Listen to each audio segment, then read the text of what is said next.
Hey, it's Monster, one half of your dynamic hosting duo of the Nerdy Man Room Show. Proudly bringing you another Man Room Short. Enjoy, and as always, please remember, viewer discretion is advised. The other two, I'm leaving out of the box. So we'll move on to Retro Card Spider Man, Hobgoblin. So before you even try to open it, let me ask you, how do you open those? Like, what method do you? Because I've watched multiple people try to open them to save the cards, and I've Yeah. done it, but I've done it more than one way myself, trying to save the card. I will tell you that taking an X-Acto knife and trying to, or whatever, and trying to cut around the bubble is not great. I've seen a lot of people just tear it at the bottom of the bubble and rip it up, and it kind of keeps the card intact. Now you get that area where it rips the print from the actual cardboard, but those look cool and they remind you of the old school cards and stuff. But the way they're wrapping the cardboard around the bubble, it's such a pain in the ass to get open and save anything. Well, this is actually I'm a retro version. This is my first retro I've opened. So for me, even without, well, if you hadn't told me that, I probably would have gone from the bottom of the bubble old school style, like when we were kids. That was the first thing we did when no one cared about keeping the packaging. You just see, it does pretty well for the most part. Then you're gonna get eventually you'll get a little bit of a tear to it, but yeah, it's there's no saving the card. the only reason I save anything out of those, including the bubble in the card, is just to put all the accessories back in somewhere, so I don't have a drawer or a Ziploc bag sitting around with arms and hands, and I can't remember who they go to. Well, see, I'm that guy that has that. It's an actual tackle box. So it's all right when you can separate them and Hobgoblin's got yellow hands. How many characters have yellow hands? Not that many. But when you get to a Power Ranger Lightning Collection, and every one of them's got the same hands, unless they have red gloves, or like I open all the red ones. So the red ones, they either got red gloves or they got white gloves. And all the red gloves are the exact same glove for just the hand part. All the white ones are the exact same and have these little ridges on the back. And it's nice to be able to swap those in and out, because I was able to do that when posing some the other day for different poses I wanted, and I could just change those hands interchangeably so I got what I wanted on certain ones. But keeping up with those and then remembering if I ever want to do something with it or get rid of it or swap out, I don't know what went to who. I got a tackle box full of stuff like that, and Ziploc bags that I go to. It's like, oh, okay. And then it comes to trouble when you have big tubs of loose figures. Yes. Like I have a lot of those 10-gallon tubs that full of loose figures, and then you put up a lot of accessories in one bag and you forget which tub you put it in. That's the problem with that. But as you can see, there's not a lot of salvaging. No. But at the same time, it doesn't necessarily look terrible. So if you are someone that wants to do customs, you might can still do something with that card. Yeah. And like I said, I've got some around, but that's just because I've slid the tray back in there with all the extra accessories. I do like it comes with a little side satchel. Pumpkin bomb, the translucent's pretty cool. The glider looks good. I'm a fan of that.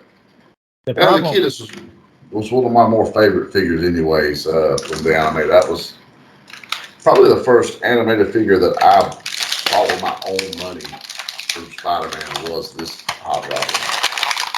So I see the cape on him, and I didn't realize this until now. That cape is the exact same one like on Sleepwalker and stuff with the tattered look to it. But the only thing I don't like about that figure, so I think he looks really cool, is I can't the way the collar around the neck is. It's like way too. It comes up on his face. Yeah. At least when he's in the package. I don't know how he is now that you've got him out, but I'm glancing at him. This cape is the exact same cape that is on the regular Hobgoblin, because I have that one. And glancing at him, for the most part, he is the same figure with a little less detail. Like, the head sculpt is exactly the same, but they didn't go into some of the lining that you get on the Hobgoblin. Yeah. With the regular version. See, now that you got him out of the package, though, the collar looks better on him now. But in the package, it comes up like his little head's covering half of his mouth. And they did a really good job on the back. The little piece that, comes off the little hood here. They did a good job with that. I think the body is the same body they use for Green Goblin. Because the Hobgoblin, the actual Hobgoblin figure, you can tell there's a little bit of difference in his body. This body is the exact body I think they used for the animated Green Goblin that we got first. And they just took the head off of the head and cape off Hobgoblin and lined it up, so to speak. Hard to tell, but it looks like it's the Bucky Cat mold anyway. For the majority of the body, short of the hands and feet. Yeah, this is supposed to be the tail of the tape. I mean, how easy is it to get this glider going? So we can tilt the feet. That's good. Well, I think it's going to be one that you can, once you get him where you want him, you kind of leave him. But there's no foot pegs. And there's really just a little bit of room for that too. So you're going to definitely have to pose him some way and then leave him. Yeah, you gotta get him down with one hand grabbing the front of the glider, one up with the pumpkin bomb, get him balanced.